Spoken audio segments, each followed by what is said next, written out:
Olá, muito bom dia. Mais uma edição do Narciso Machado Convida. Hoje, recebendo aqui nos estúdios dois especialistas em direito eleitoral, Dr. Wesley Araújo e Dr. Cícero Dantas. Meus caros convidados, muito bom dia, obrigado pela presença de vocês. Quero começar com vocês contando um pouco da história de vocês até chegar ao direito e a escolha aí pelo direito eleitoral como uma área de militância, como vocês gostam de dizer, né? Dr. Wesley, começa por você. Narciso, muito bom dia, uma satisfação poder participar do seu programa e poder convidar a população para debater assuntos tão importantes como é o direito eleitoral. Minha vida, né, Narciso, a escolha pelo direito, ela aconteceu desde a época do ensino médio, né? Eu sempre fui muito participativo, sempre gostava bastante, né, de estar à frente de todo o processo quando tinha apresentação de trabalhos. E aí eu sempre verifiquei essa tendência, né, em participar de forma efetiva nas escolhas. E essa vivência me fez direcionar ao estudo do direito, que é o âmbito de pacificação social. Já no direito eleitoral, minha família, ela tem um viés político. Então, eu desde cedo, desde 7 anos de idade, é um fato interessante, que eu discursava em casa, eu gostava de estar sempre acompanhando e participando efetivamente das decisões políticas. Eu sentava à mesa, mesmo sem poder opinar diretamente, mas eu ouvia. Isso daí foi me apaixonando. E eu saí, né, do viés da política partidária que eu participava e aproveitei esse momento, né, para colocar na minha profissão. E eu sempre digo que quem faz aquilo que gosta, não trabalha, acaba se divertindo. E hoje, a área do direito eleitoral, para mim, é uma diversão poder trabalhar. Eu me sinto muito bem, né, me especializei, sempre estudo e acabo que, na verdade, hora ou outra, passa um pouco de profissional para comentarista, para poder estar sempre analisando com os amigos, porque o direito, né, o direito eleitoral, ele acaba tomando o centro por causa da sua influência na vida de toda a população. Cícero Dantas, como é que você chega ao direito e como é que essa escolha se dá pelo direito eleitoral? É muito prazer, Narciso, em ter recebido esse convite seu, de participar desse quadro tão inovador, tão desbravador na comunicação de Sergipe. A minha vida, a vida de Cícero no mundo jurídico, começou desde o início do ensino fundamental. Eu me recordo, isso ficou gravado na minha mente, todo mundo recorda-se que antigamente, quando você voltava das férias, o primeiro ato era: faça uma redação como foi suas férias. E eu não me dei conta disso, fiz uma redação na época do primário.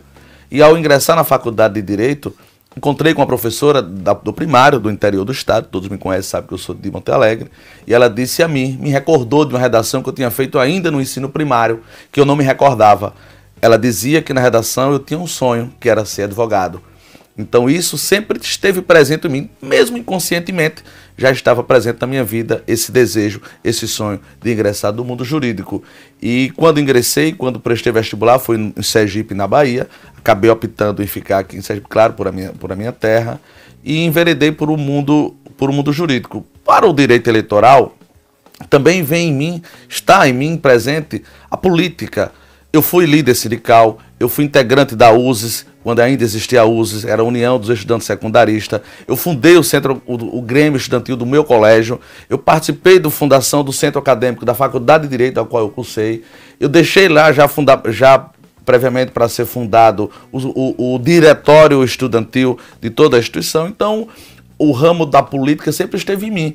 Se sempre esteve em mim, eu fiz uma junção da vivência política e da profissão do mundo jurídico e ingressei e optei em conhecer, logicamente, o direito eleitoral, que é apaixonante, que é o pluralismo, que é onde você discute a essência da democracia através do direito.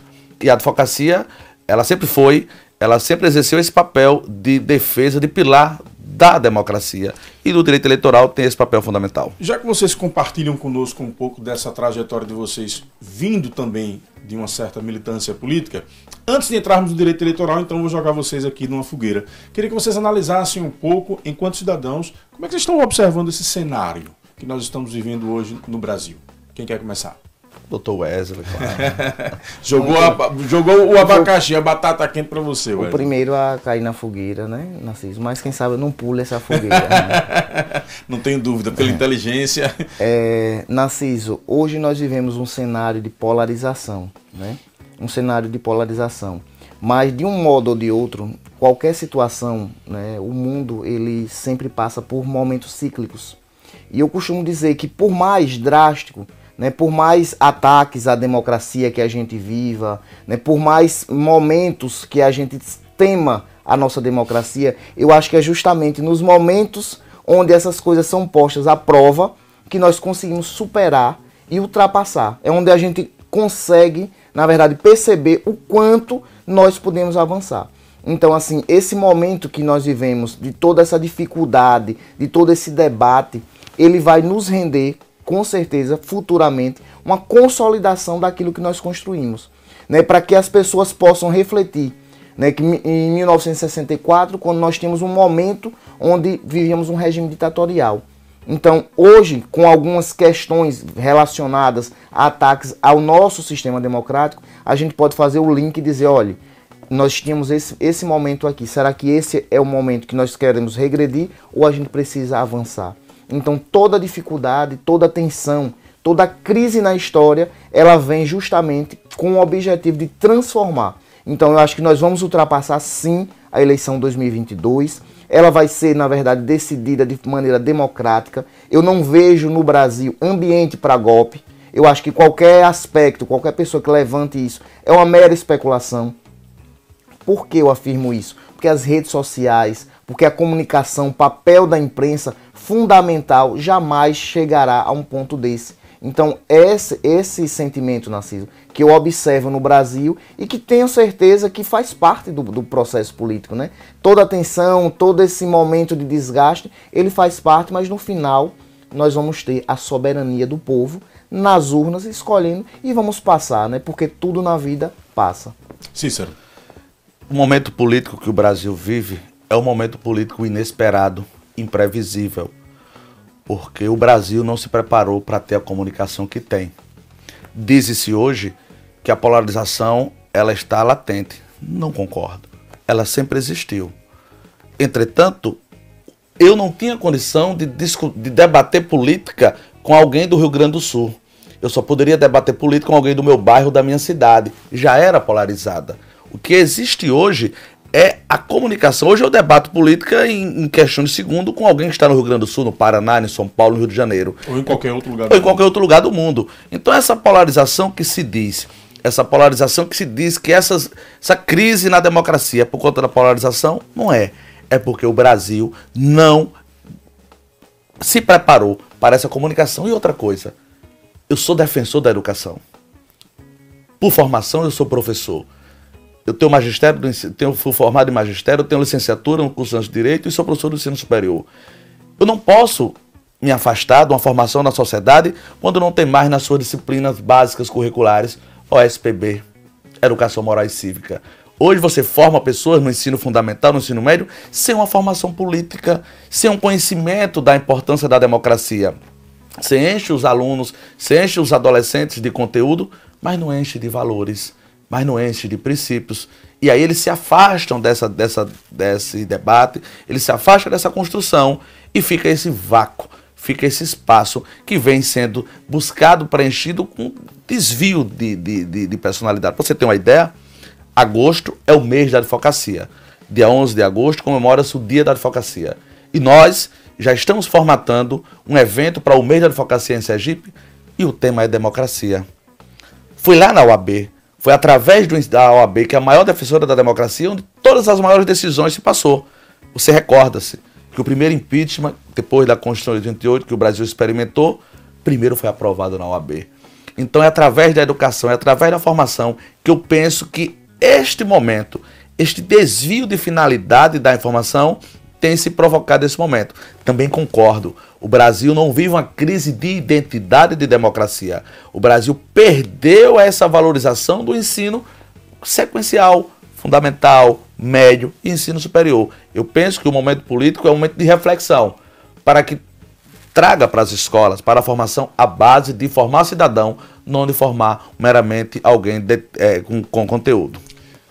Um dos temas mais debatidos nesse processo eleitoral é o nosso sistema eleitoral. Vocês já militam há algum tempo, nós já estamos aí há algumas décadas com o sistema eleitoral eletrônico. Para os dois especialistas, nós temos um sistema seguro? Eu agora não vou mais devolver essa Vai puxar a bola. Vou puxar a bola. 100%. 100% seguro. Nunca ouvimos falar em nenhuma fraude do sistema eleitoral brasileiro, o sistema eletrônico. O problema é que nós sempre temos um resquício de imitar os norte-americanos. Pelo fato de lá não existir o voto eletrônico, a gente também se acha incapaz de também termos o voto eletrônico. Sempre aderi, sempre acreditei, não temos informações. Todas as eleições é chamado todos os órgãos de controle interno e externo e a sociedade civil para averiguar essa segurança, para averiguar essas informações de segurança. E nunca tivemos uma minúscula informação de possível ataque e fraude no sistema eleitoral eletrônico brasileiro. Então, para mim, ele está sacramentado como seguro. Wesley. Narciso, eu digo o seguinte, que não existe sistema perfeito, né? Então, assim, não é infraudável. Então, qualquer sistema, ele pode ser violável. Inclusive um sistema de banco, né, que com todo o aparato tecnológico, a gente vê, geralmente, fraudes ocorrendo.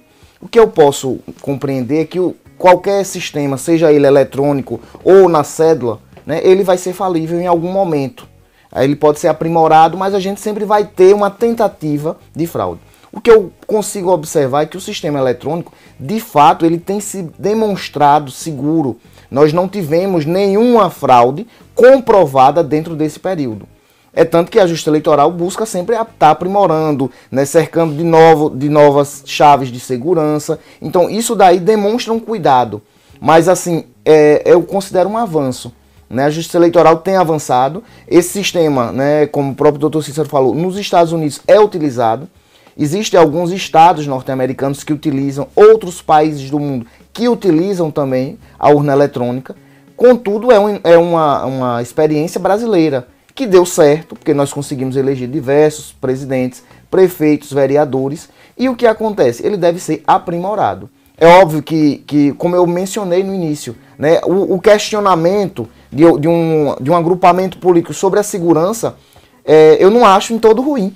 Porque o que acontece? Quando ele questiona a segurança, o TSE vai lá e demonstra, olha, é seguro. Eu aumentei o processo de segurança. Então, essa questão de trazer o aspecto da falibilidade, eu não acho de todo ruim. Né? O ataque, sim, a forma que é conduzida, talvez, pelo próprio presidente Bolsonaro, isso é uma coisa clara, é que é ruim. Mas, assim, o questionamento faz aperfeiçoar o sistema. Então, eu acho que ele deve ser aperfeiçoado e não temos como retroagir para a questão da cédula. Já dizem os mais sábios que é a interrogação que faz a ciência avançar. Exatamente. Sem interrogação a gente não tem avanços. Vamos falar sobre o pleito eleitoral de 2022. Estamos entrando num momento muito importante desse pleito, que é o limite para a realização das convenções partidárias. O que é que os partidos, possíveis coligações e pré-candidatos precisam estar atentos até o dia 5 de agosto e até o prazo de registro no tribunal, que é o dia 15 de agosto, não é isso? Exato. Que detalhes vocês gostariam de levantar sobre este período que nós estamos vivendo agora? Esse momento da eleição de 22 não teve alteração. Esse prazo de 20 de julho a 5 de agosto já foi experimentado em outros pleitos. Ele já tem se tornado comum para todos os partidos políticos. O que diferencia um pouco agora é com relação às federações partidárias. As federações partidárias, quando decidem a união de partidos, eles passam a ser um partido por aquele período. É uma experiência de 4 anos. Né? Exatamente, para aquela legislatura. E o que diferencia é sobre a realização das convenções. Eu tenho uma federação Y, formada pelo partido A e B. Terá que ter convenção do partido A e B? Não, a convenção é dos partidos, é da federação, que quaisquer daqueles partidos, eles podem transmitir aquela ata para o TRE. As convenções 20 de julho a 5 de agosto, ok. Mas o dia que for realizada a convenção, até 24 horas a ata tem que estar disponível para a Justiça Eleitoral. Não existe mais aquele prazo longo que permitia uma mudança aqui e acolá? Veja, de 20 de julho a 5 de agosto, pode-se ter alterações. E aqui eu vou contar um caso específico que eu vivenciei certo. Na eleição passada. Advogando em um determinado município, existiram aparentemente 4 candidatos. Um realizou a convenção no prazo, o segundo realizou, o terceiro realizou a convenção. O quarto não tinha realizado e decidiu fazer uma junção com esse outro que já tinha realizado a convenção. A dúvida que se pairou, pode? Claro que pode. Dentro do prazo, aquilo ali é uma decisão interna corporis, que a justiça não vai se meter, não vai adentrar naquelas decisões dele. Se está dentro do prazo, já realizou uma convenção, mas eu posso ter uma outra realização da convenção? Posso. Eu posso fazer um aditamento, posso fazer um adendo à ata. Então, dentro desse, mesmo que 20 de julho, dia 30 de julho tem uma convenção, mas esta convenção depois decida unir-se com outro partido até o dia 5 de agosto, eu vivenciei isso na prática, eu advoguei nesse sentido, tive vitória no juiz de primeiro grau na zona eleitoral e tive vitória a nível do Tribunal Regional Eleitoral, que diz que nesse período pode se alterar, pode fazer qualquer, desde quando seja convocado um novo ato, os novos filiados, e eles decidam por isso. A Justiça Eleitoral não vai se meter nisso. O que não pode é fazer no dia 6 de agosto, dia 7 de agosto. Mas até o dia 5, mesmo que fez no dia 25, 30 de julho, pode ter um novo ato alterando aquela deliberação. Wesley, até o dia 15 de agosto, então vale para quê? Registro. Né? A convenção partidária, Narciso, ela funciona como uma reunião dos filiados a um determinado partido político com o objetivo de escolher os candidatos. Então, por isso nós temos o período de pré-candidatura, é o momento onde as pessoas que pretendem se candidatar, eles aparecem, os partidos avaliam, né, a densidade eleitoral, eles avaliam as propostas, e aí na convenção é o momento de escolha. Então se escolhe em convenção e posteriormente se leva a registro.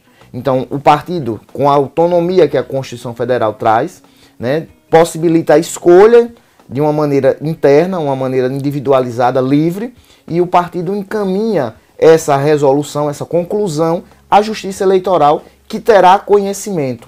Um fato interessante é que o procedimento de registro de candidatura, ele é um procedimento administrativo.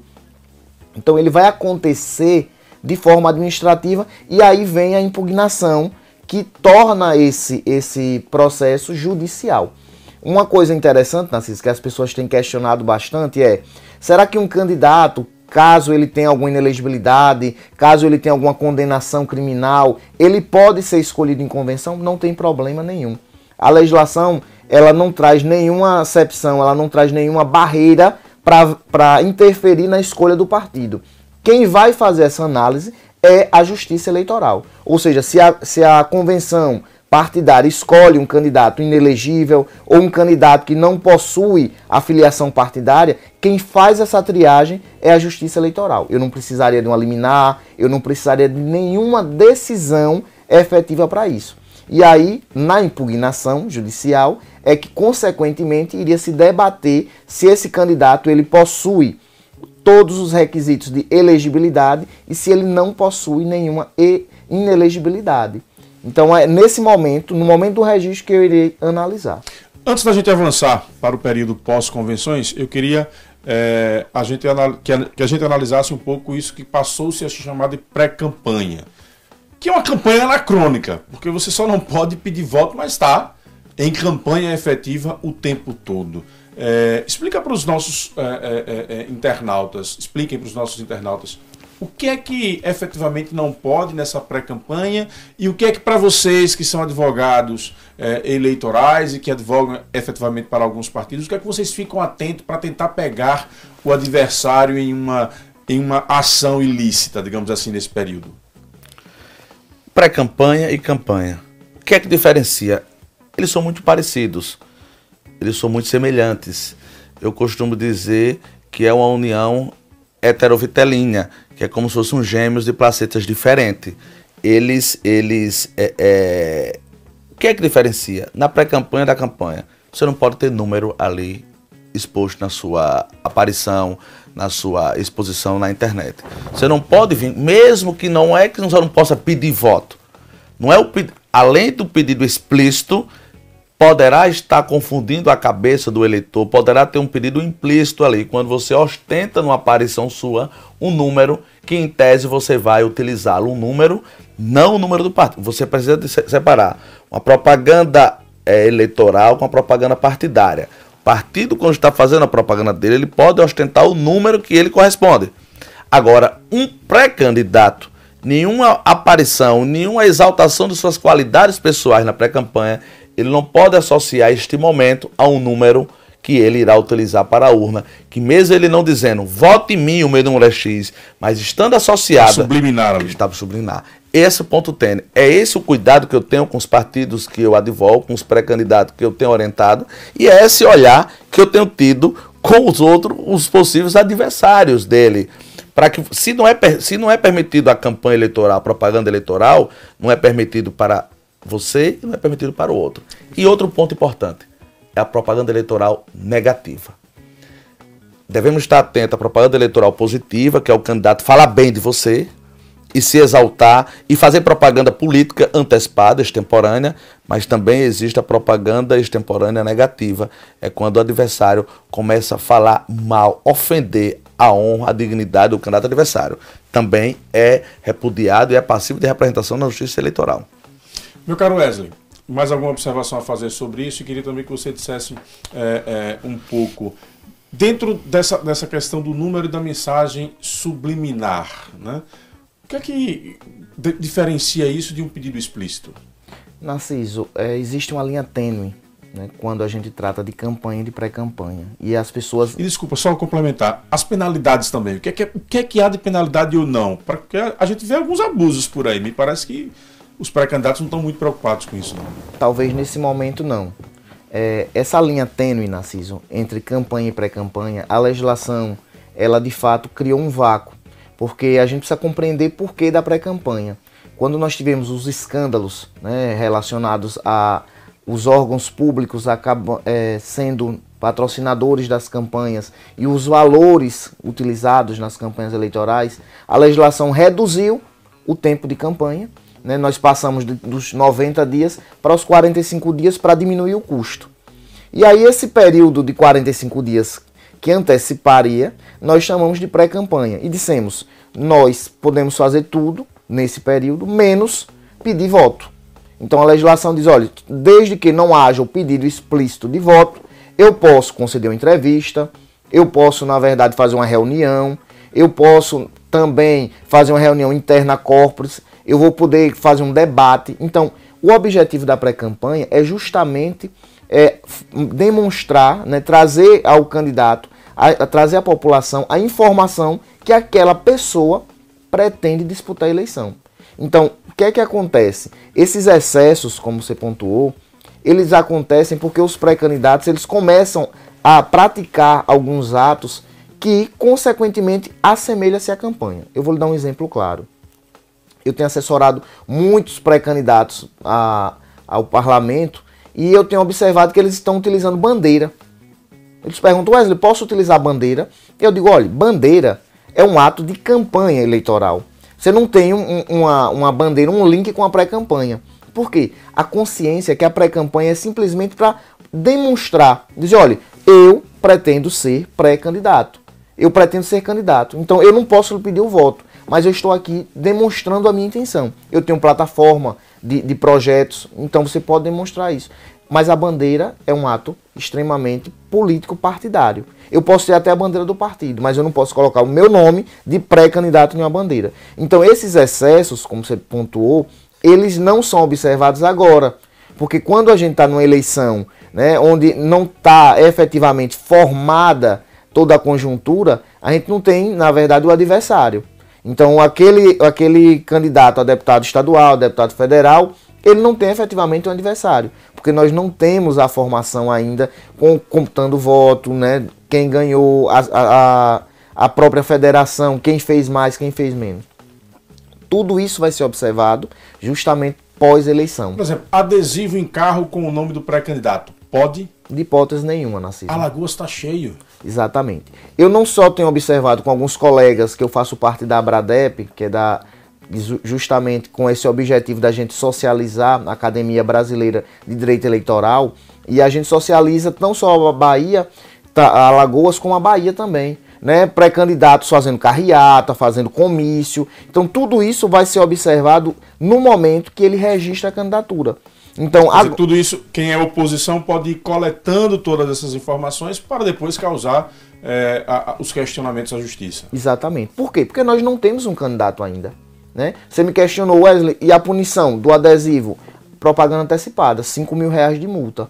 Né? Se eu reitero isso, se eu faço a carreata... Mas né, pode gerar impugnação de uma candidatura, esses erros na pré-candidatura? Na pré-candidatura não, porque você não tem. Você apenas tem a expectativa do direito. Talvez seja aquela história do custo-benefício. O custo-benefício. Eu vou fazer, sei que vou ser multado, vale a pena correr o risco da multa. Só que essas multas e essas condutas reiteradas, elas nos direcionam para o abuso do poder político e do poder econômico. Perfeito. Senhores, passado o período de registro, dia 15, daí para frente, o que é que as campanhas, que agora já serão efetivamente campanhas, terão de prazos e de datas a serem observadas? Dia 16, encerrou o registro de candidatura, vai do dia 5 de agosto. Vai do dia 20 de julho, na verdade. Você fez a convenção, você pode no outro dia requerer o registro de candidatura. Mas o prazo limite, o prazo final 15 de agosto. No dia 16, você já pode começar a propaganda política partidária na internet, e a partir do dia 20 de agosto, final de agosto ou setembro, 9 de setembro, já começam as propagandas gratuitas no rádio e na televisão. E aí nós temos a campanha propriamente dito, aí nós temos a figura do candidato propriamente dito.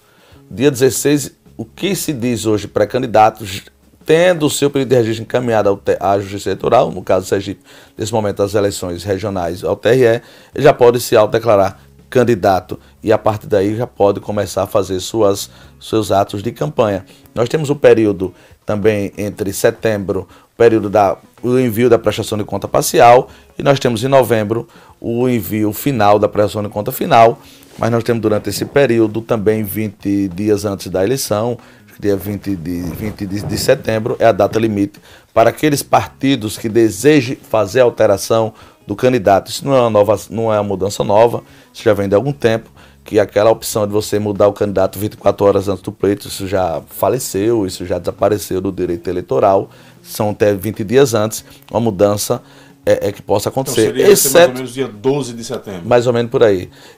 Exceto em caso de eventual morte.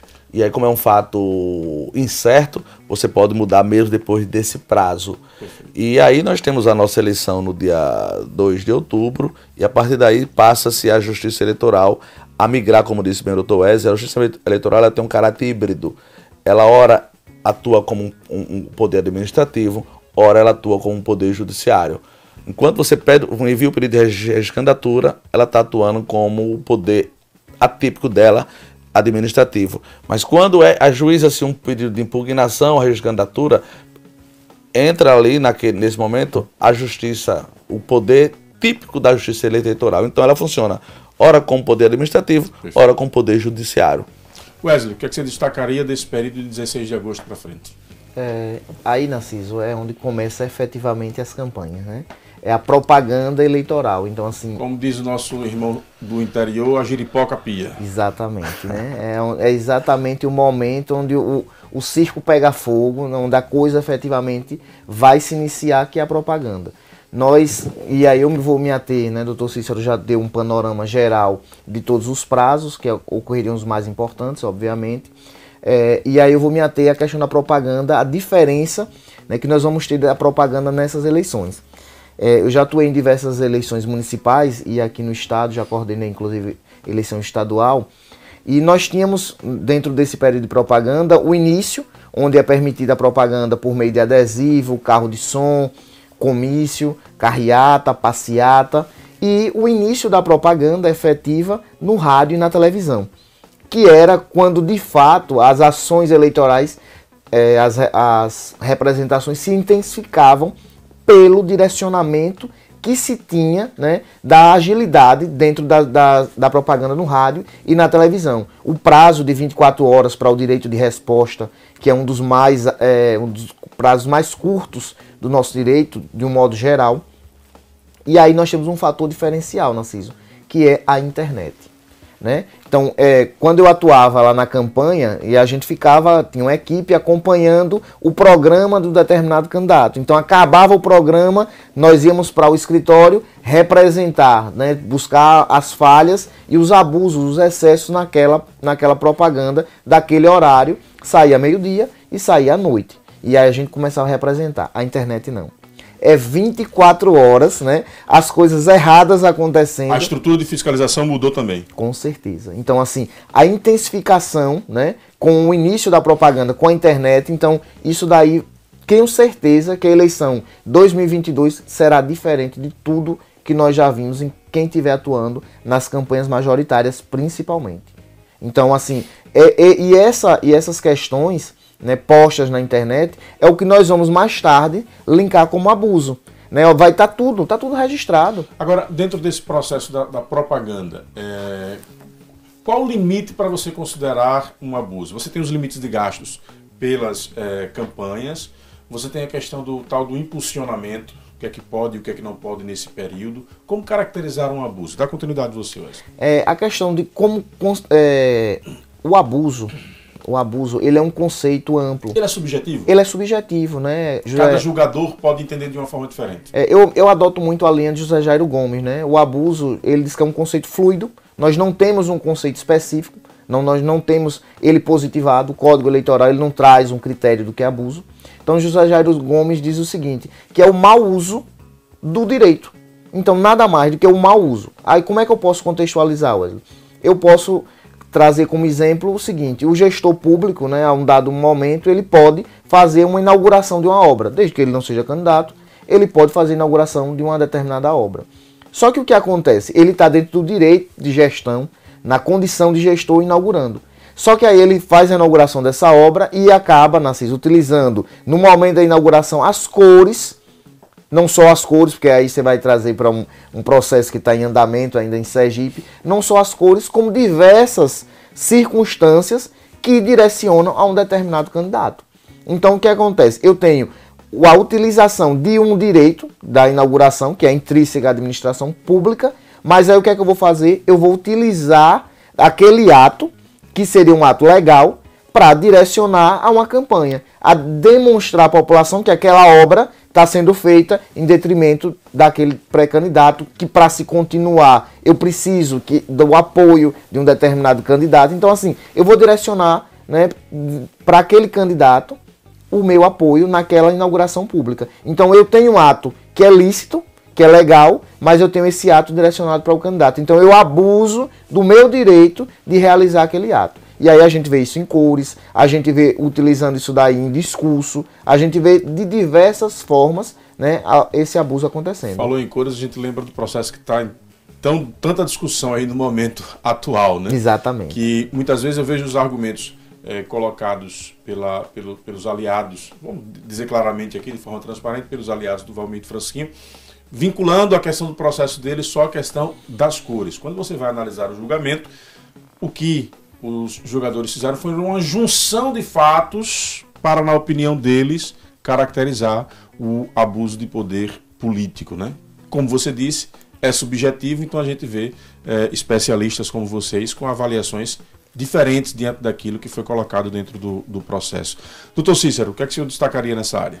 Não, o Dr. Wesley ele foi muito cirúrgico. A habilidade dele com as palavras foi muito, muito sábia. Quando ele... É só fazer uma análise etimológica. Abuso do poder político e poder econômico. Não proíbe que você utilize do poder político nem do poder econômico. A proibição nasce dessa palavra que vem antes, vamos dizer, desse prefixo.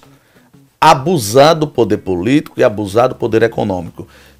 Passar do limite. Passar do limite. Se a legislação permite que um candidato no exercício do mandato ele vá à reeleição, então ela está permitindo implicitamente que ele utilize do poder político dele. O que ele não pode é desequilibrar a disputa com quem não está investido naquele poder. E aí quando ele abusa, quando ele sobrepuja, quando ele utiliza, quando ele traz ele como um monopólio exclusivo dele, aí ele escorrega, aí ele deságua nessas infrações eleitorais, que é no abuso do poder político. E aí ele pode se dar de várias formas. Ele pode se dar de forma direta, feita pelo próprio candidato. E ele pode se dar de forma indireta quando ele é feito por terceiro que venha beneficiar diretamente o candidato.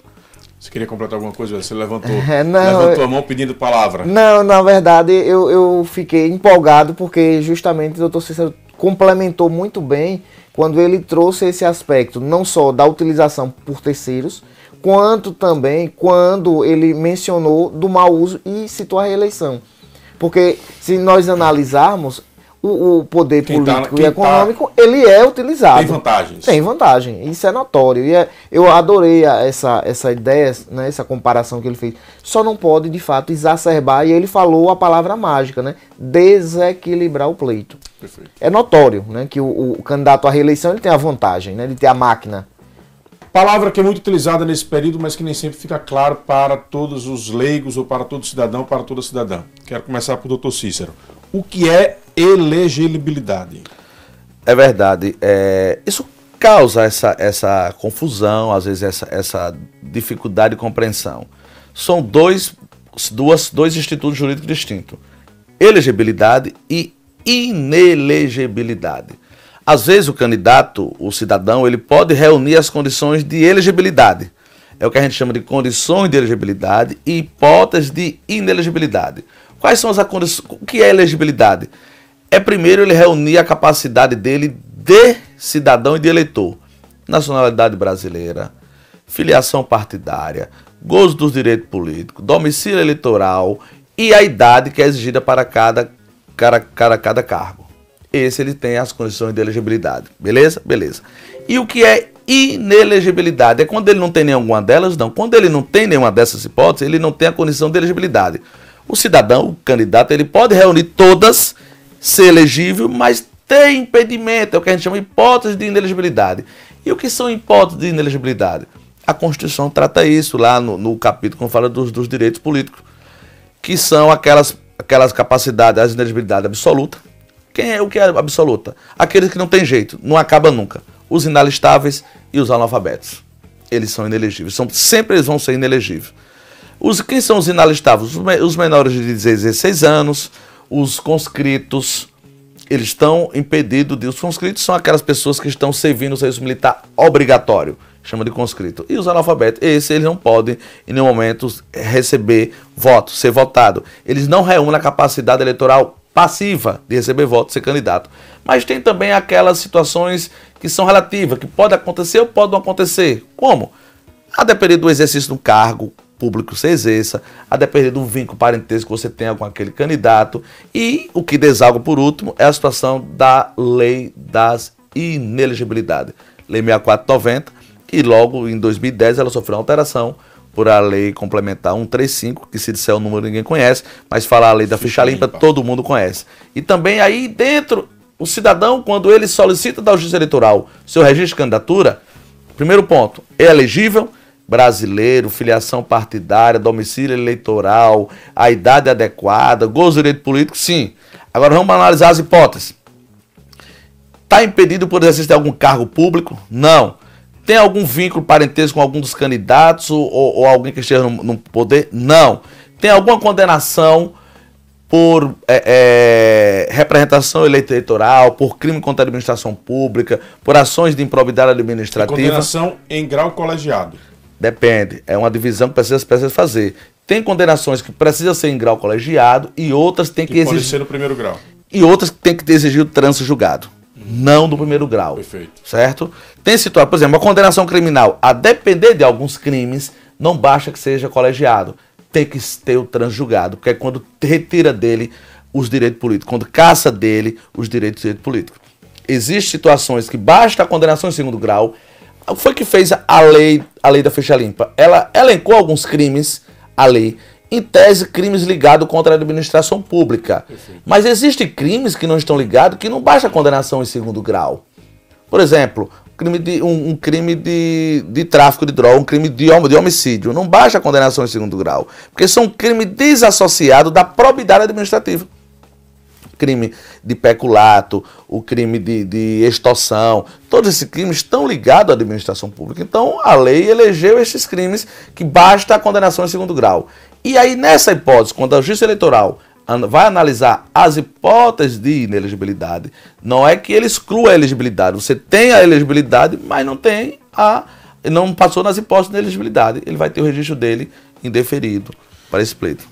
Se você quiser complementar alguma coisa, fique à vontade, mas eu gostaria de lhe perguntar, quem é que questiona isso à Justiça? Quem é que tem competência para fazer esta análise? Qualquer cidadão? É uma coligação partidária? É o Ministério Público Eleitoral? Como é que se dá esse processo dentro da Justiça, Wesley? Narciso, toda essa parte de elegibilidade e inelegibilidade, o doutor Cícero trouxe uma aula, né, pontuando exatamente todos os aspectos, e eu agora queria me ater justamente a isso, como é que funciona, como é que se operacionaliza.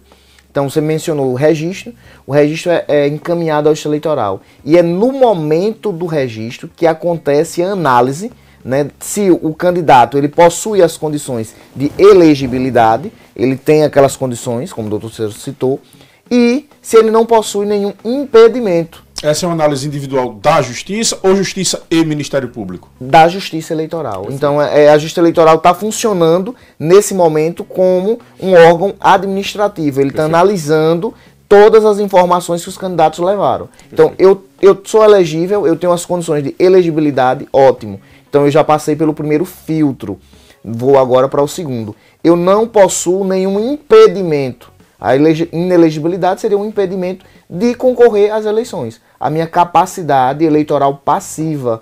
Então eu posso, na verdade, ter a capacidade eleitoral ativa, né, que é poder votar, poder, na verdade, estar lá exercendo meu direito, mas eu não posso ser votado, eu não tenho a capacidade eleitoral passiva, porque eu estou impedido em virtude de uma dada circunstância que ela pode advir diretamente de um fato legal, né, exposto na lei, ou de uma situação adversa, né, que possa ter ocorrido comigo em virtude de um parentesco e outra situação que isso possa ocasionar. Então a Justiça Eleitoral vai analisar nesse momento se você possui essas condições. Havendo qualquer impedimento, aí vem a legitimidade dos partidos políticos, dos candidatos, do Ministério Público, e tem um ponto aí, Narciso, que é quando o próprio cidadão ele pode, né, apontar a inelegibilidade de um determinado candidato. Então a legislação ela possibilita, né, como nós estamos no processo democrático, que o cidadão, né, tem uma ação própria, onde o cidadão ele aponte a existência de uma inelegibilidade. Nesse momento ele se torna o processo ele torna-se judicial, ele deixa de ser administrativo, e aí o candidato ele é citado, né, ele é cientificado da existência daquele fato, e a partir desse momento é obrigatório a presença do advogado, porque nós temos um processo judicial. Eu queria entrar em dois pontos para a gente poder encerrar. O papo está muito bom, mas a gente tem um limite aqui. Agradecendo a você que está nos acompanhando aqui pelo portal Fã F1 no YouTube. Eu fiquei tão encantado aqui com a aula desses dois mestres que acabei nem conversando com você, que sempre nos acompanha aqui no Narciso Machado Convida. Lhe agradecendo sempre. Se você está gostando do papo, compartilha com seus contatos e não esquece, se inscreve no nosso canal, clica no sininho para estar sempre recebendo o alerta da nossa programação. Crime eleitoral. O que caracteriza, quais são os tipos? De forma bem resumida para a gente poder conversar com os nossos internautas. Começo com você, Wesley. Crime eleitoral. Nós temos diversos tipos de crime eleitorais, Narciso. O Código Eleitoral elenca diversos, desde de transporte de eleitor, desde a alimentação de eleitor, você utilizar, né, você tratar a urna eletrônica, né, de forma diversa, quebrar a urna, então diversas situações. Tem um nome bonito para compra de voto, né? Tem, exatamente. Captação em lista de sufrágio, né? Captação em lista de sufrágio, né? O 229.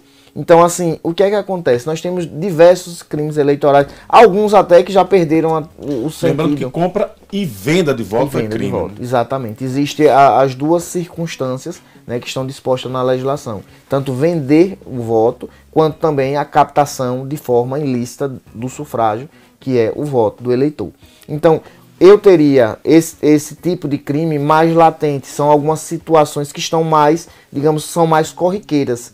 E quando a gente trata do direito penal especificamente, nós temos que observar o que é que a legislação ela descreve como fato típico, como uma conduta contrária a o que ela tenta proteger, que nesse caso é a lisura do pleito. Então, toda vez que eu atento contra a lisura do pleito, eu tenho efetivamente a captação. Toda vez que eu tento buscar de algum modo, né, o voto do eleitor, me utilizando, né, do poder econômico, me utilizando do meu poder político em virtude de um cargo, em virtude de poder doar, todas essas vezes eu vou estar cometendo um ilícito eleitoral, porque eu acabo comprometendo o equilíbrio da situação eleitoral. Eu já vi muito pleito em muita situação em que os crimes são cometidos, algumas provas são colocadas em processo, mas na hora do julgamento o juiz entende que a prova teve um interesse político ou uma vinculação política e que ali não foi possível concluir que algum crime eleitoral foi cometido. Por que nós temos tanta essa diversidade dentro do direito eleitoral? Narciso, foi interessante a pergunta, porque eu trago como exemplo, né, as gravações ambientais. Então, ocorreu uma mudança de entendimento do TSE para as eleições de 2016 especificamente. Nas eleições de 2016, a gravação ambiental, que antes era considerada ilícita, então eu só poderia ter uma prova utilizando a gravação com autorização judicial, então em virtude da intimidade, né, da inviolabilidade da informação dentro daquele ambiente doméstico, né, do ambiente particular, eu não poderia ter essa gravação, mesmo que fosse com a compra de voto. Eu não poderia utilizar essa prova se ela foi produzida de maneira ilícita. Em 2016, o TSE, né, ele, com base no entendimento, em uma discussão do Supremo Tribunal Federal, alterou o entendimento. Disse, não, a proteção aqui é uma proteção bem mais ampla. Então, o que é que acontece? Eu vou mitigar, eu vou deixar de lado um pouco o direito à intimidade que o cidadão tem e vou considerar essa prova, que em tese para o direito seria ilícita, como lícita para cassar o mandato. E aí o TSE mudou o entendimento e passou a utilizar esse meio de prova, que em tese, para o direito de um modo geral, ele é ilícito, mas a Justiça Eleitoral passou a admitir. E aí nós já tivemos uma mudança novamente do TSE nesse sentido, passando a considerar novamente a prova, né, de forma ilícita. Então, tem muito isso. A prova no direito... Os entendimentos eles vão mudando, às vezes, de acordo com o pleito. Exatamente. Eles vão sendo alterados. E essa prova no direito eleitoral... A formação, por exemplo, do Pleno do Tribunal Superior Eleitoral influencia muito nisso. Com certeza. Muda o juiz, pode mudar o entendimento e aí ele acaba convencendo os demais colegas. Muda o juiz, muda o entendimento. Mas aí eu trago um aspecto técnico interessante, que o entendimento ele é fixado por eleição. Então nós temos a decisão, todos os processos da eleição 2016, eles têm que ser julgados com aquele entendimento, sob pena de você estar flexibilizando, né, e trazendo uma instabilidade para o processo. Perfeito. Então, a cada eleição eu tenho formado, né, o entendimento do tribunal para aquele tipo de julgamento. Doutor Cícero, doutor Wesley já detalhou para a gente os crimes principais. E aí eu queria entrar nessa segunda etapa, nesse segundo ponto que eu disse para a gente poder concluir. A questão dos prazos da Justiça Eleitoral. Verdade. A eleição está começando agora em 2022 e nós temos processos que foram de 2018 sendo julgados. Por que existe tanta essa demora? Vocês são a favor daquilo que vem sendo debatido, por exemplo, na Câmara dos Deputados, de se fixar um prazo para esse tipo de julgamento? Dr. Wesley foi muito cirúrgico, como tem sido, mas eu preciso fazer um recorte nessa palavra, nessa pergunta sua, quando você fala de crime eleitoral e fala de captação ilícita de sufrágio. Veja, o que a gente precisa compreender é fazer esse rompimento. Crime e ilícito eleitoral são coisas distintas. A captação ilícita de sufrágio, ele vai desaguar em uma cassação do registro do candidato. Isso é um ilícito eleitoral. Ele pode, de uma conduta só, cometer um ilícito eleitoral e um crime eleitoral? Pode. Só que o Código Eleitoral, ele não teve uma atenção e não deu... E aqui eu ressalvo a minha observação, a minha concordância. Os crimes eleitorais, ele não tem grande repercussão no meio político. Porque todos os crimes eleitorais possuem penas pequenas. O Código Eleitoral não se prestou... Ele não se prestou à conduta criminosa, a criminalizar as condutas dos candidatos e dos eleitores. Ele se prestou a garantir uma lisura. Então, quando a gente fala em crime eleitoral e demora no julgamento, o julgamento do crime eleitoral não afeta o registro de candidatura do candidato. O julgamento do crime eleitoral, ele não afeta a posse do candidato. Ele é uma seara distinta. Repetindo, uma conduta de um candidato, ele pode resultar em um crime e pode resultar em um ilícito eleitoral. Crime eleitoral processa por uma ação penal ilícito eleitoral se processa por uma AGE, ação de investigação judicial eleitoral. Esta AGE é o que vai desaguar, é o que a gente necessita de agilidade nela, porque ela afeta diretamente no exercício do cargo para o qual ele foi eleito. O julgamento do crime não. O julgamento do crime não, porque o crime busca uma penalização, uma pena. Aqui busca a pena aqui é privativa de liberdade, aqui é a cassação do registro. Então, quando a gente fala em demora e crime, não é essa bem a análise. Quando a gente fala em demora, é das ações eleitorais, porque essa sim acarreta na cassação do registro dele, essa acarreta na cassação, no impedimento de ele exercer o mandato. O crime não, ele pode demorar 6 meses, 1 ano, o processo, que eu defendo dessa forma, porque você quando se fala em direito penal, você fala em uma seara de última rádio. Não é a criminalização da conduta eleitoral que vai resolver o problema da lisura. O que vai resolver o problema da lisura eleitoral são os ilícitos eleitorais. O artigo 299 do Código Penal, ele não trata de captação ilícita de sufrágio, não é essa a palavra. Ele trata de dar, oferecer ou receber dinheiro, valores ou bens em troca de voto. Isso é o crime. Já a captação de sufrágio está lá tratado na lei da inelegibilidade, quando você também utiliza dessa conduta para adquirir o voto. Então, uma conduta sua pode desaguar em um crime e essa mesma conduta pode desaguar em uma ação eleitoral. Qual é o prazo? Qual é a efetividade? Qual é a urgência? Qual é a delimitação que a gente precisa?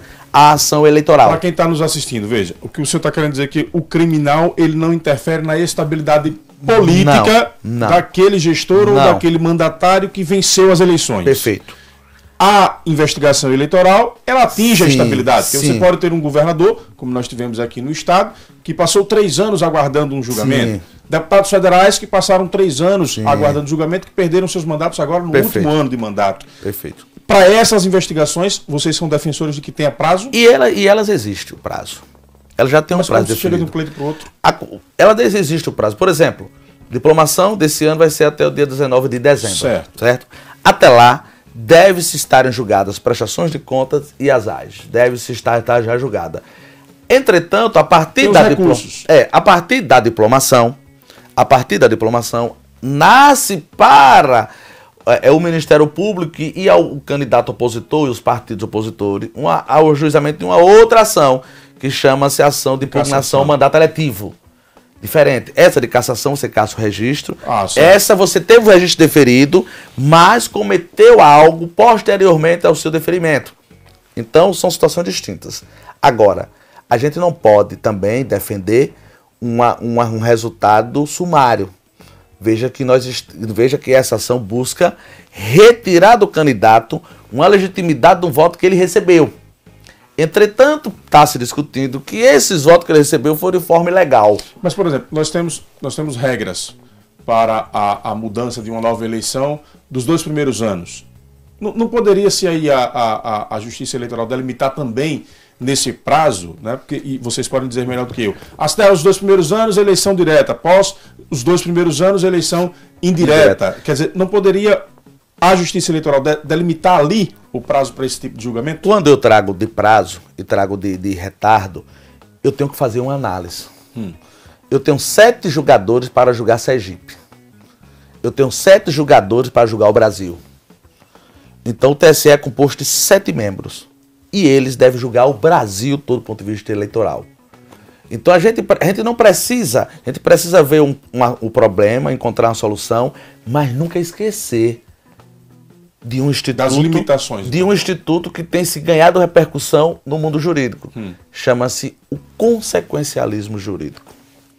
Qual é a solução que eu tenho para isso? Falando português para quem não entende do direito detalhado. Qual é a consequência? O juiz, quando profere a decisão, ele tem que entender o alcance da solução daquela decisão. Perfeito. Nós não queremos decisões McDonald's. O que são decisões McDonald's? Pré-pronta, feita. A gente quer a decisão analisada caso a caso. Então, quando eu digo que eles demoram, não é que demora de forma proposital. Não é uma ineficiência da justiça. Não é um retardo da justiça. Também não é essa ideia que se passa uma imensidão de recursos. Não é isso. Eu tenho 7 pessoas para julgar todos os candidatos do Brasil todo. Aí fica, vou tirar uma brincadeira com você, com todo respeito, mas aí fica a inteligência do advogado também, né? Não vai criar animosidade, claro, né? O bom convívio com as cortes é importante. Narciso, esse aspecto aí, ele tem sido levantado bastante, e a população tem questionado, né? Inclusive foi pauta até de uma entrevista de um amigo, e esse é uma indignação, né? Como é que um candidato, ele sofre uma AGE ou uma AIME agora, né, em dezembro de 2022, e nós só vamos ter o julgamento praticamente quando ele está encerrando o mandato. Perfeito. Eu entendo que nós temos o devido processo legal, que a Constituição, né, traz e deve ser obedecido, mas esse sentimento, né, dessa justiça tardia, infelizmente ele precisa acabar. Né, doutor Cícero colocou, nós temos 7 julgadores, mas as ações eleitorais, elas têm uma celeridade. Eu pontuo, e eu não estou jogando confetes, porque a minha vida dentro do direito eleitoral e o TRE aqui, ele é célere, né? Ele é célere. Eu digo isso porque estamos num debate, eu participo de grupos de advogados eleitorais do Brasil todo, e tem alguns tribunais que realmente é difícil. O nosso TRE não. Tem um momento ou outro que alguma ação pode dificultar, pode. Cada uma é uma. Para não lhe deixar sozinho, só lembrando que todas as ações que caçaram os mandatos aqui em Sergipe aconteceram até meados de 2019. Pronto. Quer dizer, 6 meses ali pós o pleito. Exatamente. Então, assim, endossa essa informação, e eu não estou jogando confete quanto ao justiça eleitoral aqui em Sergipe. Mas o que é que a gente observa? Por mais que o TSE tenha, né, as ações que têm como alvo a cassação do mandato, elas têm prioridade. Elas têm prioridade. E assim, a população tem cobrado. Eu preciso julgar, até para trazer estabilidade para o processo. Então, assim, eu não tenho como demandar e dizer que uma ação, dentro do prazo de razoabilidade, se estendeu pelos 4 anos de mandato. E dizer, olha, perdeu o objeto porque eu não consegui julgar. É uma ineficiência? A Justiça Eleitoral, ela precisa observar esse ponto? Precisa. Nós temos um contingente grande? Tem. Mas a população, ela acredita muito na Justiça Eleitoral. Então, é a justiça da democracia. Então, ela precisa também trazer esse respaldo para o cidadão e para a população no sentido dessa agilidade quanto a esses processos. Existe um volume? Existe. Mas a gente precisa, sim, de uma resposta, porque a justiça tardia não é justiça. Senhores, vão ficar vários pontos aí sem a gente poder discutir, e eu vou já fazer o convite aqui para que vocês retornem, para a gente poder detalhar aí, passado o período de convenções, algumas questões que são específicas dessa campanha. A questão da gestão, por exemplo, do Fundo Especial de Financiamento de Campanha, os 30% para gênero, os 30% para raça, a questão, por exemplo, da prestação de contas durante o processo eleitoral, o que é que muda do período anterior para este período de agora, que os candidatos precisam ficar atentos, limitação de gasto em cada uma das áreas, porque quem está nos assistindo acha que, por exemplo, o candidato vai receber 4 milhões lá para financiar a campanha dele, e ele pode pegar os 4 milhões e contratar de pessoas para trabalhar na rua. Não. Tem uma limitação disso. Então, são muitos detalhes que muitas vezes a cidadania não tem esse conhecimento. E aqui cabe o nosso papel de levar esses esclarecimentos para esses nossos ouvintes. Já deixo o convite aqui para que vocês possam voltar. A gente marca agora no mês de agosto para que vocês venham aqui e a gente trabalhe esse tema para ir ajudando a população a acompanhar no período eleitoral todos esses detalhes. Dr. Cícero Dantas, especialista em Direito Eleitoral, professor universitário. Wesley Araújo, também especialista em Direito Eleitoral, um palestrante nato, né? Quem acompanha aí o Wesley nas redes sociais sempre observa ele trazendo muito conhecimento para a gente. Quero agradecer aos dois pela participação. Sejam sempre bem-vindos ao Narciso Machado Convida. Wesley, muito obrigado pela presença e até uma próxima. Narciso, muito obrigado. É sempre uma satisfação imensa poder participar, contribuir com a população. Eu acho que em tempo de fake news, né, a informação, a boa informação está a serviço da democracia. Olha aí outro tema. É isso mesmo. Qual o impacto da fake news nessa eleição e como é que ele está sendo analisado pelo direito eleitoral? Cícero, exatamente. Obrigado pela sua presença. Presença confirmada na próxima? Confirmadíssimo. Eu agradeço a você pessoalmente, diretamente, Narciso, em nome também do Grupo FAM, de ter me direcionado o convite, a minha felicidade. E também eu parabenizo a iniciativa sua, do Grupo FAM, em fazer esse debate diretamente com a população. Também para mim é uma satisfação estar aqui ao lado do meu querido amigo, grande advogado, militante nato da área de direito eleitoral, apaixonado. Sempre que você vai ao TRE, você encontra com o Dr. Wesley por lá. Então, para mim é uma satisfação. Presença marcada em agosto. E quero dizer a você da minha satisfação em poder participar desse momento único para mim, na minha vida profissional e para todos os nossos internautas. Obrigado a você que nos acompanhou aqui pelo portal FANF1 no YouTube. Voltamos na próxima semana com mais um Narciso Machado Convida. Não esquece, se inscreve no nosso canal, compartilha esse conteúdo e clica lá no sininho para sempre receber a notificação da nossa programação. Obrigado e até a próxima.